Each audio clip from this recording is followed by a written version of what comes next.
to say, except that after a little bit of a sluggish start when they shot well, I've seen their team a lot on film. I love their team. They did not play as well. I thought the first half, the foul trouble really hurt them. Maybe we had a little more depth, although without Josh, it was a big worry for us. To give my staff credit, I thought this is a tough prep. Northwestern does a lot of great things, and Chris has done a heck of a job with them, and all of a sudden that game got out of hand. And then second half, I thought after the first 5 minutes, we played poorly. Now, did we play the score? Did my couple of guys get out of sync a little bit? The turnovers, to have 9 of them, 10 of them, 11 of them in the second half was disappointing. And then Nick, having a career night, and I felt bad for him because I had to take him out. It was getting so crazy in there. I thought it was getting, to be honest with you, out of control. And this time I don't think it was his fault. And because of that, couldn't take a chance in the altercation and lose him for the next game. But first half, he played as good and solid offensively, defensively as I've seen him play. Cassius let the game come to him. He still ended up with a double-double. I was pleased about that. And we got a lot out of those wings. Kyle played decent at times, missed some good shots. Quade played, I think, better. We got Aaron Henry in there. He did a pretty good job. And Gabe struggled a little bit, but considering it was his first time of really doing some things, pretty good job by him. Foster played pretty well too. So that wasn't the Northwestern team that I've seen. They're better than that. It was just a bad night for them. And yet I thought there was about a 16-minute point in the first half that Michigan State played as good as it's played this year. Questions? Tom, you are not afraid to be critical with your team, but when you step back and look at this 3-0 in the Big Ten, where they are record-wise, to be playing this well at this point in the season, you have to be pretty happy. Would you give your assessment just overall the bird's eye? Yeah, I like where we're at. I mean, I like the way we practiced this week. It's a grind over Christmas, because you try to have 2 days, or you have meetings, and there's nothing to do, and you're just, you're constantly with the guys, and days are long, and boy, they handled it really well, and I was really pleased about that. And I thought my staff they are a hard team to prepare for. They run a lot of good stuff, and Chris is going to be one of the young and up-and-coming coaches in our profession, and just happened that tonight was our night. Now, I don't think we're as good as you saw tonight either, so let's not get any lures of grandeur. We're ready to conquer the world because we played really well at times, but it seems like when things start going south, and I told Cash, and I'll say it publicly, that that's one of the things he has to do. He has to grab the team by the reins. Josh was trying to do that from the bench. I just thought once it went south a little bit, all of a sudden the turnovers started and this and that. So we still got some growing up to do, but we're defending pretty well, we're rebounding pretty well, we're still running pretty well. I didn't think we ran as well tonight, but I think give Northwestern credit on that. They got back pretty well, and looks like fast break points, looks like we ran better than I thought. But you know me, I'm never happy, so I guess I might as well continue the new year what I did with the old year. Tom, Chris Collins talked about how connected it all looks with you right now, and then also just the role players sort of starring in their roles, understanding, having veteran guys. Is the next step for it to look like this in challenging venues like at Ohio State, where things don't always go well, for road guys to travel a little bit? Yeah, and especially when we don't know what's up with Josh yet, as far as whether he'll be back or not. So the young guys it is gonna be a different venue when you're on the road. Now, thank God we played at Louisville, we played at Florida, but some of those guys didn't play as many minutes. But and it's gonna get tougher for Nick because they'll start, maybe double teaming and do some things on him. We'll have to be prepared for it. Cassius, the same with him. But when we're running and we're getting the ball up and down the floor, we went, I think, a 6-minute stretch where we didn't score a basket, and then we went a 5-minute stretch. We scored like 2 or 4 points. That's 11 minutes, and we still scored 80 points. So I like the fact we can score it, but I like the fact even better that tonight we defended it better for the most part, other than a little weak start. You guys, a couple of recent years have kind of stumbled in these first couple of Big Ten games and gotten into a hole. Have you emphasized with them at all these first couple of games and getting off to a start and kind of sending a bit of a message?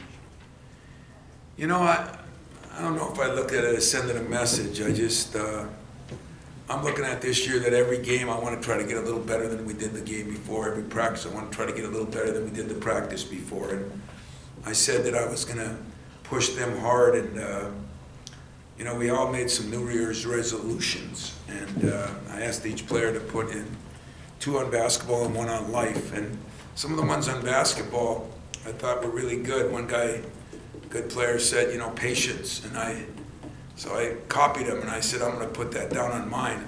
Patience unless the effort is not there. And I thought sometimes tonight the effort wasn't in the second half, so my patience went to hell. And but you know, I thought Cassius gave one of my favorites, and I'll say his name, I'm saying it, but I want to give 100% of the time.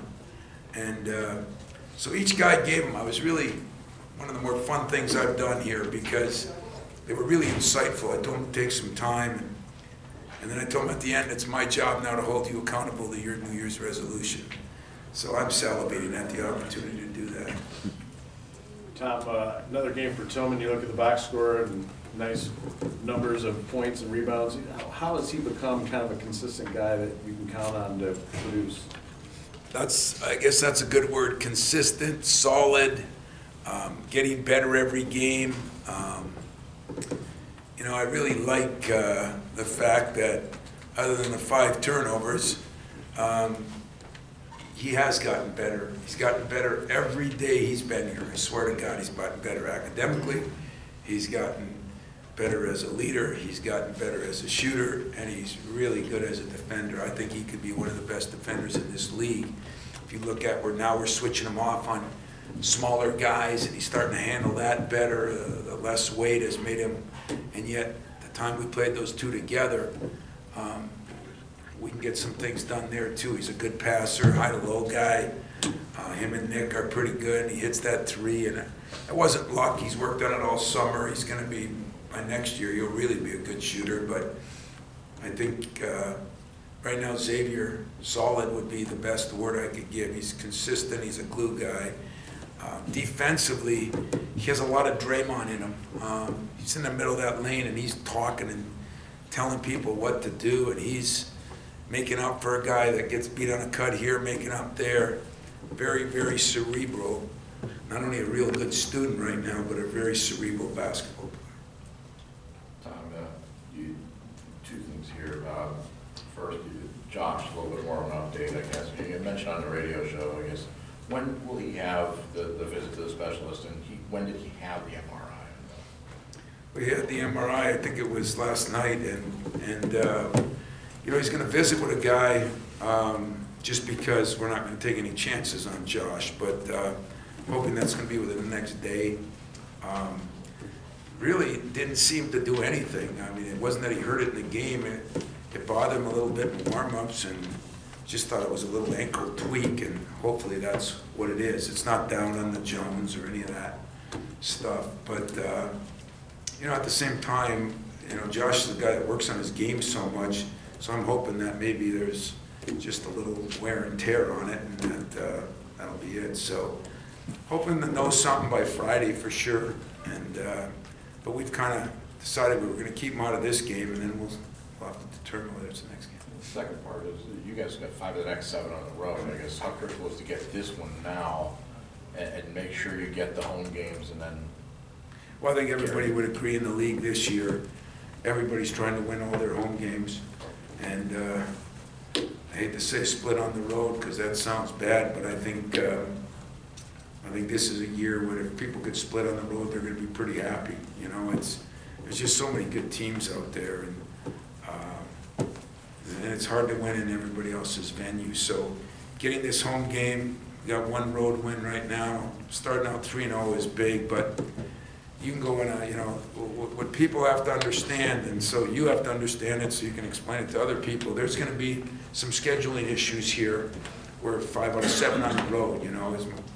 if Josh isn't back, is that gonna hurt us there too?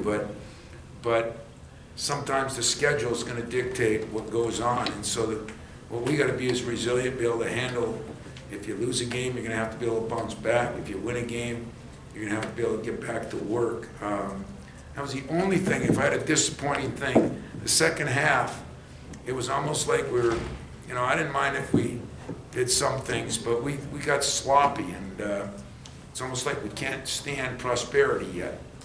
And so I'm gonna meet with Cash tomorrow and see how him and Josh can help me and Cueto handle that. You gotta do a better job of that, or otherwise you win a couple games and you think, you know, you're really good, and we're good, but I don't know how good yet. You know, that was not the Northwestern team. I said it 3 times, and I think you could look at games against Michigan, Ohio State, Oklahoma. They're a good team, and just didn't play well tonight.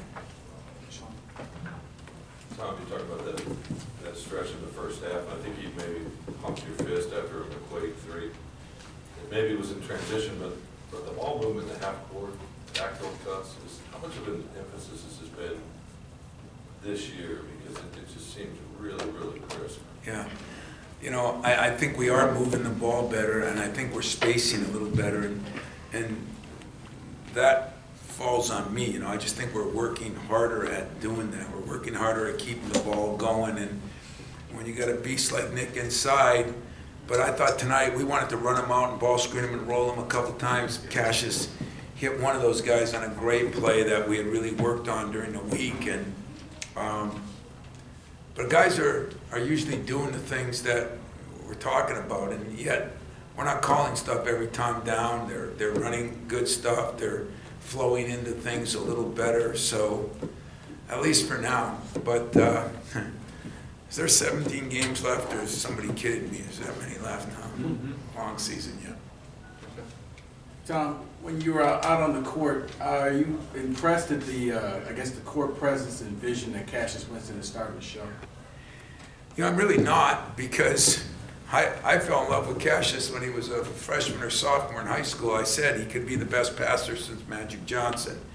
And so I'm facetiously saying that because, yes, I'm impressed with what he's done in that area. He sees the court, a couple of those cross-court passes, but he got a little tired and got a little, you know, I say he can go games without even turning it over once, because I think he's that smart up here. But he's been practicing. He had a great holiday practice. I mean, he was engaged. You know, like I said, we all, including him and probably including me, we lost a little focus there. And as I said to him, there's two turnovers that never should have happened, you know, because I want him to accomplish some things that are pretty special for him, not just our team. And so that was the only downside for a little bit him, but he didn't force, as far as shots, he didn't force any, hardly took a shot. I said in a couple huddles, anybody know that one of our leading scorers hasn't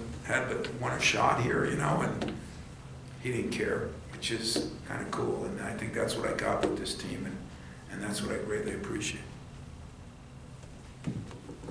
Anything else? All right, guys, thanks a lot.